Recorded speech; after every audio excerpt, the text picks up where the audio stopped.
fuck you, fuck you, fuck you, fuck you. You're cool. And fuck you, I'm out.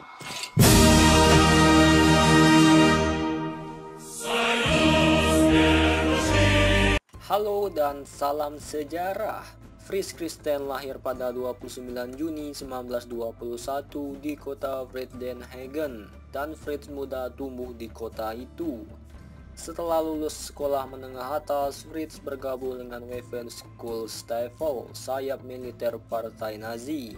Dari situlah Fritz bergabung dengan divisi Panzer SS ketiga Totenkopf. Perang Dunia Kedua kemudian pecah pada 1 September 1939, dan pada 22 Juni 1941 Jerman menggelar invasi ke Uni Soviet yang dikenal dengan nama Operasi Barbarossa. Meskipun Uni Soviet sudah menduga akan diserang, tetap saja invasi Jerman yang berlangsung cepat ini membuat mereka terkejut. Pada pertengahan September, unit tempat Fritz bertugas sudah berada di distrik Demyansk, Novgorod, sekitar 408 km sebelah barat laut kota Moskow. Pada 21 September, intelijen Jerman mendapatkan informasi bahwa sebuah serangan besar-besaran dari Bapak Stalin sedang mengarah ke posisi Jerman.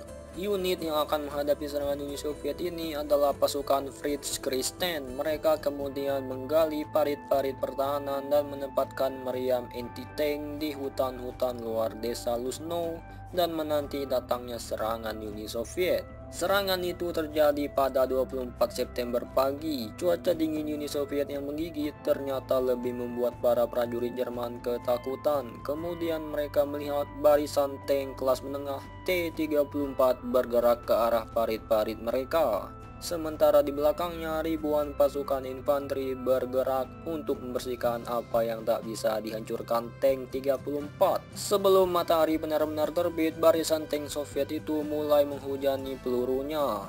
Dengan hanya pepohonan dan paritnya menjadi perlindungan, Fritz dan pasukannya benar-benar merupakan sasaran empuk. Fritz kemudian menembakkan senapan anti-tanknya, sementara rekan-rekannya satu persatu berjatuhan, tewas ataupun terluka seperti domino. Fritz sebenarnya berhasil menghancurkan 5 atau 6 tank Soviet, namun hal tersebut tak mampu membuat pasukan Uni Soviet mundur.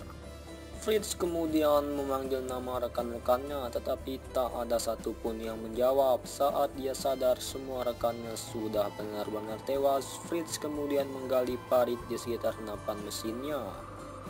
Beruntung, oh beruntung, tak ada peluru yang jatuh tepat di posisinya hingga serangan tersebut berakhir pada malam hari.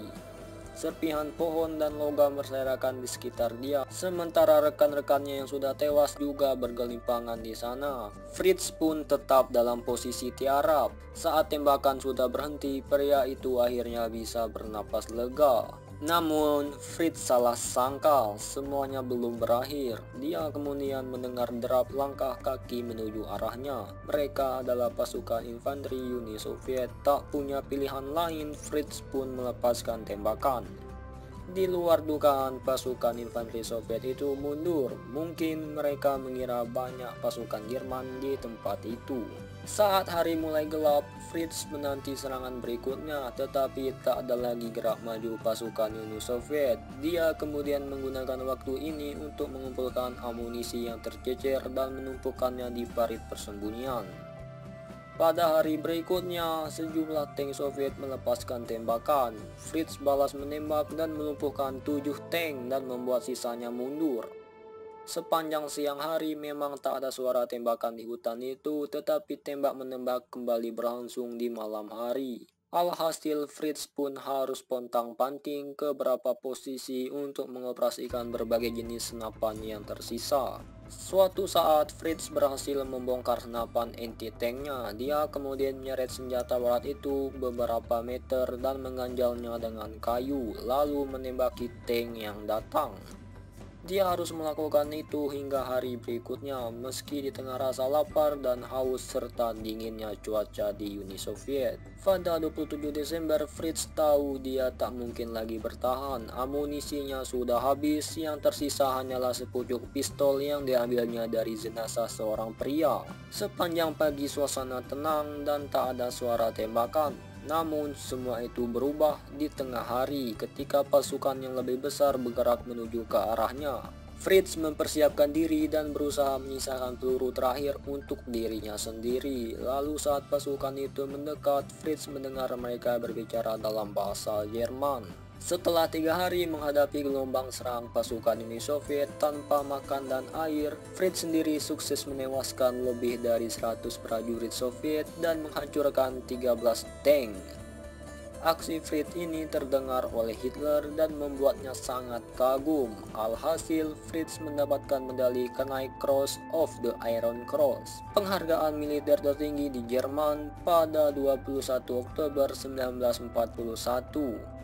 Fritz menjadi prajurit termuda Waffen SS yang menerima penghargaan tersebut. Nah, gimana menurut kalian para jancok sekalian? Silahkan like, share, dan komen sewajarnya aja.